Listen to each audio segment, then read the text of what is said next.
Hola, buen día. Con el fin de dar una explicación más clara a los temas que se exponen en plataforma, hemos decidido hacer cápsulas que nos ayuden a dar una conclusión, un resumen, así como dar respuesta a las dudas que puedan surgir o que hayan surgido a lo largo de este curso.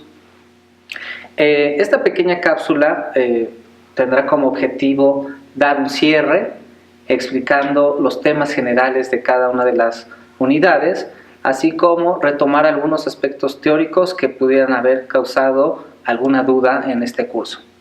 Bueno, comencemos.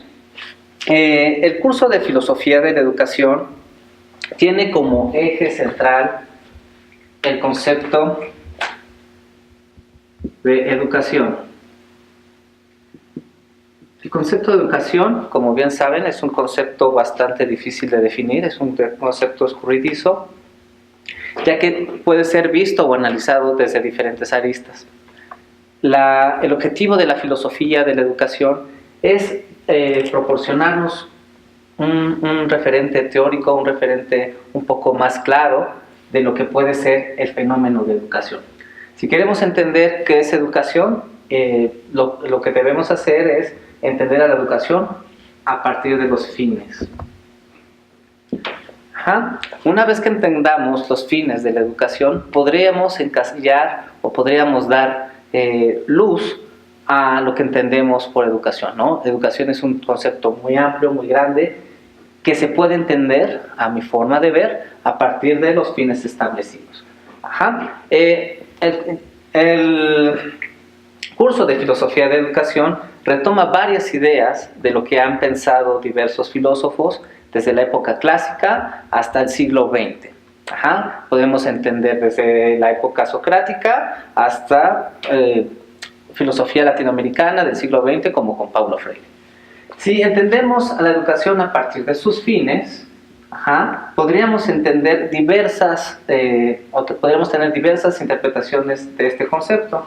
Para los griegos, o en la época clásica, en Grecia, el fin de la educación era formar en virtud.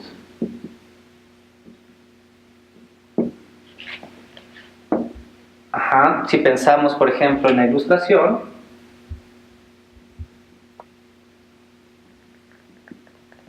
la idea de educación era la de formar autonomía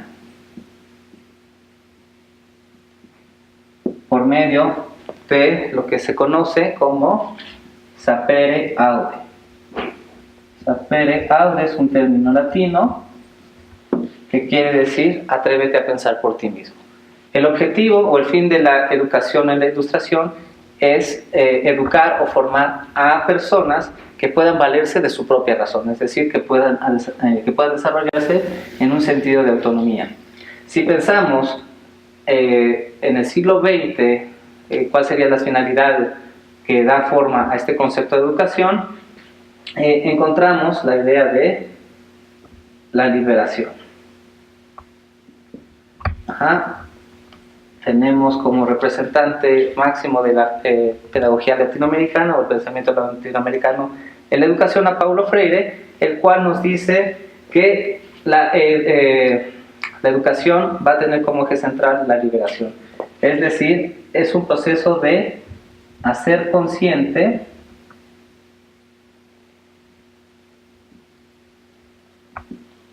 al oprimido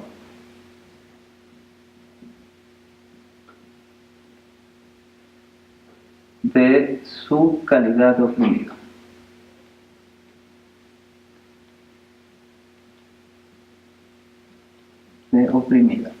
Es decir, lo que nos dice Paulo Freire en su idea de educación es la de hacer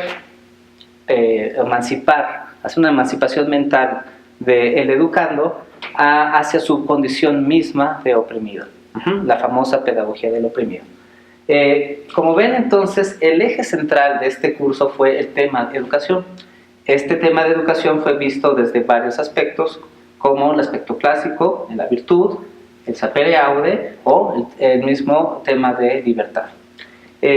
Para ir dando forma o explicar y dar conclusión a este curso, voy a explicar muy someramente los aspectos relevantes de cada una de estas interpretaciones de educación que acabo de mencionar, ¿no? Estas ideas de educación fueron el eje central que nos guió a lo largo de este curso.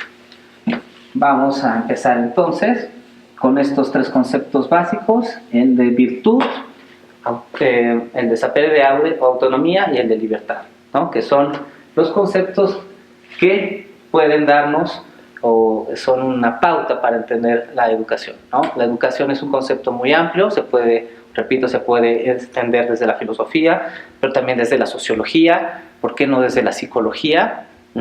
Lo que trata la filosofía es de dar un marco teórico, un aspecto más pragmático, ¿no? de lo que se puede entender por educación. Entendamos entonces a la educación griega en un principio fundamental. ¿Qué pretende la educación en Grecia? La formación en virtud. ¿Qué se va a entender por virtud en el pensamiento griego? Bueno, pues la virtud se relaciona un tanto con los hábitos. ¿Qué van a ser los hábitos? Las acciones de todo el ser humano. Nos dice Aristóteles que los hábitos pueden ser de dos formas. Estos hábitos pueden ser virtudes o acciones virtuosas o vicios, acciones viciosas. Vicios. ¿Qué van a ser las virtudes? Bueno, pues van a ser todas aquellas acciones que engrandecen al ser humano o que desarrollan al ser humano.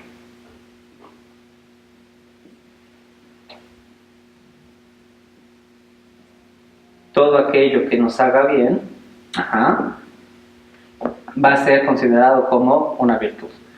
Pensamos, si retomamos un poco el pensamiento una vez más de Aristóteles, Aristóteles se pone en tela de juicio, hace una especie de escala de valores en donde se pregunta, bueno, ¿qué es más valioso? ¿La ignorancia o la sabiduría? ¿No? Y obviamente nosotros entendemos la sabiduría como algo mejor que la ignorancia, lo bueno o lo malo, el placer o el displacer, todo aquello que hace al hombre o engrandece al hombre va a ser considerado como una virtud. ¿Qué va a ser un vicio? Pues va a ser concretamente lo opuesto. Todo aquello que envilece, todo aquello que no deja desarrollar al ser humano.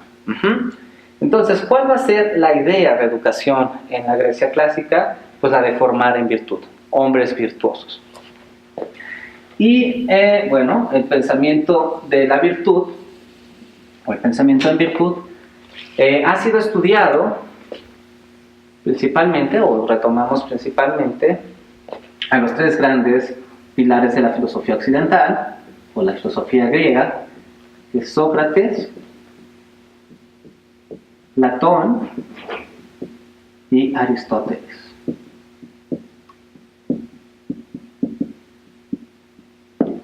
Estos tres pensadores tienen como eje central o piensan que la educación debe ir enfocada a la formación de virtud, ¿no? A la formación de un hombre virtuoso. Sócrates pensaba que la virtud está intrínseca, está ya dada en el ser humano. Él nos dice que todos los seres humanos poseen sabiduría, simplemente había que sacarla fuera de ellos. ¿Cuál es el método educativo por excelencia del pensamiento socrático? Pues es la mayéutica. La mayéutica es esta metodología que consta o está basada en el diálogo, en la pregunta, en la interrogación, para sacar el pensamiento propio del educando o de la otra persona, del interlocutor. Recordemos que Sócrates, bueno, era este gran maestro, o fue este gran maestro, que le gustaba ir caminando por toda la ciudad de Atenas, iba a los mercados, a la palestra, preguntando por diversas cosas, ¿no? Por ejemplo, ¿qué es el amor? ¿Qué es la justicia? Y a partir de esos conceptos empezaba a interrogar y empezaba el diálogo, ¿no? Empezaba a decir, ¿tú qué entiendes por virtud? Y de a poco el interlocutor iba dando una idea propia y una idea clara de lo que era el concepto por el cual se interrogaba. Si bien dice Sócrates que la virtud está inherente en el ser humano, es decir, todo hombre es sabio, dice que bueno, todos los actos humanos deben ir acorde a este pensamiento de virtud, este pensamiento un tanto racional. El mismo Sócrates sostiene que el ser humano, no hay ser humano malo, sino solamente hay seres humanos ignorantes. Ajá. Él sostenía que si tú tuvieras conocimiento del acto, ajá, por ende no obrarías mal. Ajá. Aquí se va dibujando esta idea de virtud. Para Platón, la virtud se encuentra en la parte constitutiva del hombre, que es el alma. Recordemos que para Platón el ser humano está constituido de una forma bipartita: soma y psique, cuerpo y alma. Ajá. Platón sostenía que el desarrollo del ser humano se tenía que dar de una forma integral, de una forma tanto física como intelectual. Pero le daba un gran peso a la parte intelectual, es decir, a la parte del desarrollo del alma. ¿Dónde va a estar entonces esta idea de virtud? Ajá, esta idea a la que se debe de formar el ser humano, pues va a estar enfocada principalmente en el alma. Recordemos que para Platón el alma tiene una constitución de 3 partes. El alma es tripartita. Estas partes son la parte irascible, concupiscible y racional. Ajá. Platón expone esta teoría del alma, o esta teoría tripartita del alma, con el mito del carro alado. El mito en donde va una carroza guiada por un caballo blanco, por un caballo negro, y un auriga o un jinete ciego que tiene que ir sorteando, que tiene que ir guiando a cada uno de estos caballos. La representación de esta alegoría, Platón la entiende como el caballo negro como la parte pasional, y el caballo blanco como la parte racional, y la auriga o el jinete como esta prudencia, esta moderación. El sentido de virtud entonces para Platón va a estar en la moderación, en un concepto que se llama sofrosine. Sofrosine, que en griego o en español significa templanza.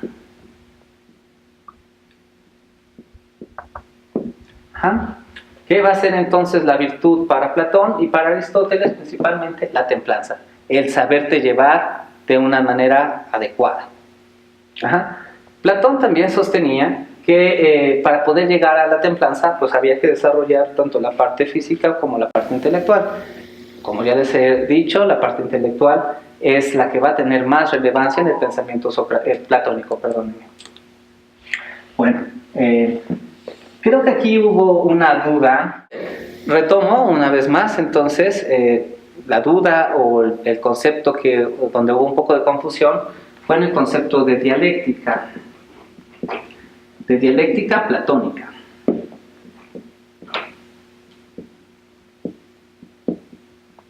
Si bien la dialéctica o el concepto de dialéctica la encontramos en el libro de la República, esencialmente en el libro 7, creo que aquí la confusión fue la lectura misma del texto, ¿no? Sabemos que todo el pensamiento educativo de Platón está sustentado en la República, principalmente del libro 4, 5 y 6, parte del 7, pero el 7 se aboca más al concepto de dialéctica. La dialéctica es el proceso en el cual es un proceso de ascensión, en el cual el hombre va del no saber, o el ser humano, al saber en sí mismo. ¿Qué va a ser la dialéctica? Pues bueno, la dialéctica en Platón va a ser un proceso esencialmente epistemológico, no tanto educativo, que sí tiene que ver con el concepto o con la idea de educación, pero no del todo. La idea de dialéctica tiene que ver principalmente con el concepto de doxa y con el concepto de episteme. Doxa es una palabra griega que significa opinión, y episteme, que después en la Edad Media se va a traducir como cientitia y después va a ser ciencia, es saber. Bueno, la confusión creo que hubo en este aspecto de la dialéctica es pensar a la dialéctica como el modelo educativo, el cual sí pudiéramos tomarlo, pero creo que yo no me aboqué tanto a este aspecto, ¿no? Para entender o explicar bien el concepto de dialéctica, bueno, pues tenemos que entender que Platón, como bien les había dicho, le da gran preponderancia al pensamiento del alma, o al desarrollo del alma, al pensamiento intelectual del ser humano. El pensamiento intelectual es aquel que nos va a hacer llegar a conocer las cosas en sí, ¿no? Entender un poco más a profundidad esta teoría platónica. Bueno, explico brevemente entonces cuál es este proceso dialéctico, y por otra parte, ya con esto voy a cerrar esta primera cápsula. En esta primera cápsula me evocaré nada más a explicar el pensamiento clásico. En cápsulas posteriores terminaremos con esta conclusión, ¿no? Bueno, por el momento me evocaré entonces a explicar el momento dialéctico. La doxa tiene, si entendemos el dialéctico como un ascenso del no saber al saber, hay que entender entonces a estos dos conceptos como un proceso, ¿no? La doxa se va a dividir en dos partes, que es la eicasia y la pistis, y por otro lado también la episteme se dividirá en dos elementos, dianoia, la nous y la episteme. ¿Qué va a ser entonces a grandes rasgos el pensamiento dialéctico platónico? Pues es el ascenso del no saber a la opinión, a la creencia, a la imaginación, a un pensamiento no deductivo, a un pensamiento deductivo, y, perdón, aquí puse epistema, es episteme, y poder llegar a la episteme, que es el pensamiento filosófico. ¿Qué va a ser entonces la dialéctica? Pues va a ser el ascenso, ¿no? O el camino que recorre el ser humano, o en este caso nos menciona Platón, el filósofo, para llegar a ser sabio. Que sí es un elemento importante para entender la educación en Platón, pero la educación se evoca más hacia el desarrollo mismo del filósofo. Bueno, sí tenemos el desarrollo aquí dianoiético o intelectual, pero también en el libro, los libros 5 y 6 nos habla también del desarrollo de la virtud del ser humano.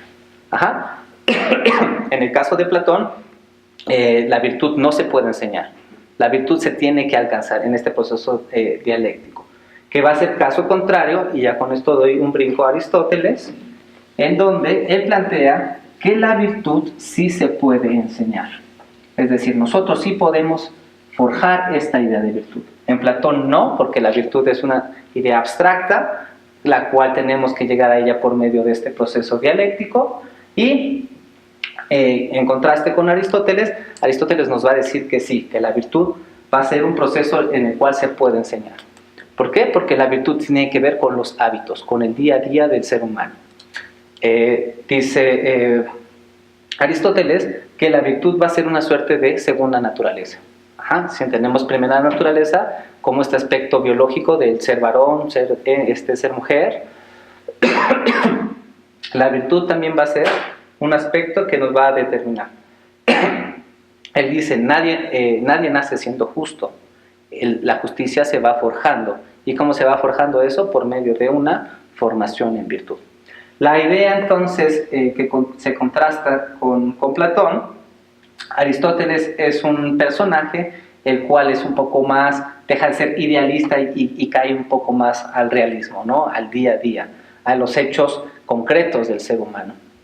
La educación entonces en Aristóteles está basada en la formación o en la transformación de los actos del ser humano. ¿Cuál es el objetivo o el fin de esta educación en Aristóteles? Forjar hombres buenos, para posteriormente llegar a forjar una polis buena. Como ven, entonces, la idea de virtud es la esencia de la educación en Grecia, o la educación griega. Espero que con esta pequeña explicación pueda ayudarles a entender un poco más esta primera parte del curso y a resolver algunas dudas. Si es el caso de que, por el contrario, se generen más dudas, por favor pónganse en contacto conmigo y podemos seguir discutiendo. Por favor, me gustaría que si tuvieran dudas me escribieran concretamente cuáles son las dudas para poder nosotros hacer una cápsula relacionada a esta duda. Posteriormente haremos más cápsulas en donde abordaré los otros dos temas de educación, el tema de autonomía en la Ilustración y el tema de libertad en el siglo XX. Por hoy dejaremos esta cápsula por aquí y espero sus comentarios. Muchas gracias por su atención.